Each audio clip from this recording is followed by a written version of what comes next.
Welcome back to the Explainer, everyone. If you've spent, any time online lately, you've definitely been bombarded with a million different promises about getting rich quick with AI. Well, today, we're cutting right through that noise. We're tossing out the hype, and we're going to break down highly actionable, realistic ways to actually monetize AI. We're looking at this strictly through a pragmatist's lens. That means we're measuring the real effort required against the true growth potential. So absolutely no fluff here, just practical application. Okay, let's dive into this. Here is our roadmap for today. First, the magic money myth. Second, low-effort AI hustles. Third, high-growth business automations. Fourth, the industry specialist. And finally, number 5, your 12-month window. All right, section 1, the magic money myth, hype versus reality. I want to anchor our entire explainer today on this one core philosophy straight from our source material. Quote, AI isn't magic money, but it is a multiplier. Think about it. If you bring 0 skills to the table, multiplying 0 by anything, well, it still leaves you with 0. To generate real, sustainable returns, AI demands your underlying skills, your unique perspective, and honestly, your absolute consistency. Now, what's really interesting here is a specific experiment the source conducted. Someone tried to build an automated AI trading bot. They wrote the script in Python, backtested it on historical data, and man, it looked absolutely incredible on paper. But when it actually hit the live markets, it completely failed. Why? Because the real world has friction. Market regimes change out of nowhere. Latency actually matters, and slippage will just completely eat your profit margins. Honestly, it turned out to be nothing more than just stress with better charts. And that brings us to this absolutely crucial contrast. When people think of AI money, they picture this fantasy, right? Hands-off wealth from trading bots or maybe mass-generating hundreds of spammy SEO blogs and just waiting for ad revenue to roll in. But what actually works? Building a narrow, highly specific Python automation that tackles messy, irritating data tasks for a very specific audience. It's not about flashy dashboards, folks. It's about reliably solving a really boring problem. Moving on to Section 2, Low-Effort AI Hustles, Subtle Services. Think about how you can drastically speed up traditional, highly in-demand freelance deliverables. For instance, creating professional audiobooks or e-learning narration. That used to require an incredibly expensive studio. Now, using tools like 11 Labs or Murph AI, you can generate broadcast-quality voiceovers in literally minutes. Need to produce short ads or explainer videos for a client? Tools like InVideo or Runway ML let you generate those visuals incredibly fast. Even professional document writing, like crafting job-winning resumes, is totally streamlined by platforms like Rezi and KickResume. You're basically using AI as a supercharged engine to power a standard service. But, just knowing the tools is only half the battle. We need to talk about exactly where you actually sell these low-effort services. You list your voiceover and writing gigs directly on platforms like Fiverr or Upwork, or you could use Buffer integrated with ChatGPT to manage social media accounts for busy CEOs who desperately need an online presence but have absolutely zero time. You can package Canva or Midjourney designs for local small businesses. And remember the golden rule here.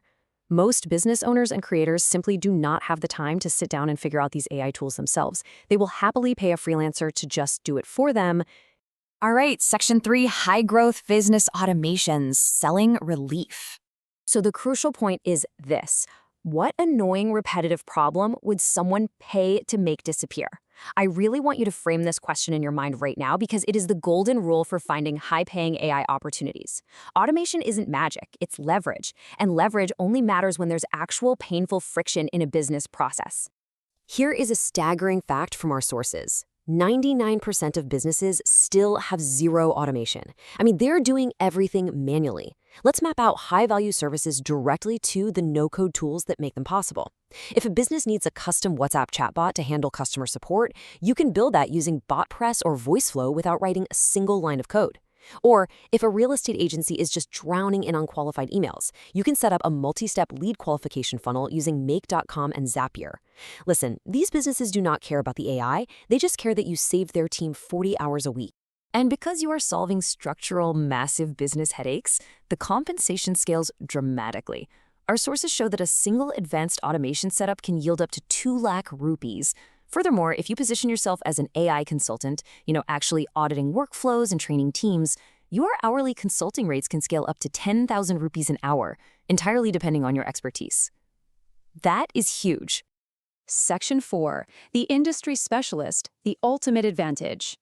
And this brilliantly illustrates why being a generalist ultimately fails. But specializing, that unlocks massive pricing power. Think about it. If you're just a generic AI person, you're competing with literally everyone on the internet. But if you become the absolute go-to AI specialist for yoga coaches or exclusively build smart automations for e-commerce stores or dental practices, you are in a category of one. You speak their language, you know their exact pain points, and you offer custom-tailored tools for their specific field.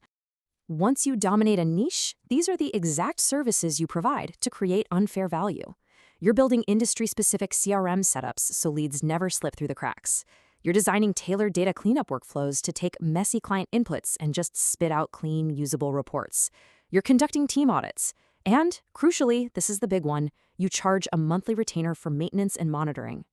Businesses have no idea how to properly integrate AI into their specific workflows, and they desperately need someone to not just set it up, but ensure the whole shebang keeps running smoothly month after month.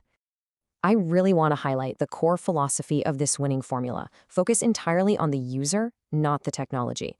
To quote the source directly here, people don't pay for technology, they pay for relief. Whether you're building a custom Python script or a Make.com automation, honestly, nobody cares about the buzzwords or how fancy the dashboard looks. They care that you built an automated solution that made their most boring, painful task completely disappear. Which brings us to our final section, Section 5, your 12-month window, the ticking clock. Let's think about how this builds a timeline of opportunity and how it fades.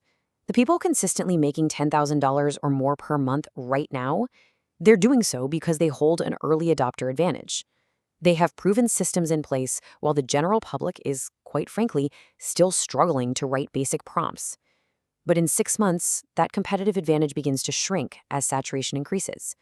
And in 12 months, the general public will have caught up significantly to these basic use cases. The window to establish yourself and capture this massive value is wide open right now, but it definitely will not stay open forever. So, I want to conclude today's explainer by challenging you. It's time to stop chasing those shiny, fake, passive income ideas. Pick one distinct path that we discussed today, whether it's low-effort freelance arbitrage or high-value business automation. Give yourself 30 solid days of consistent effort. Stop looking for magic money and start looking for friction. Ask yourself, what specific, boring problem are you going to solve first?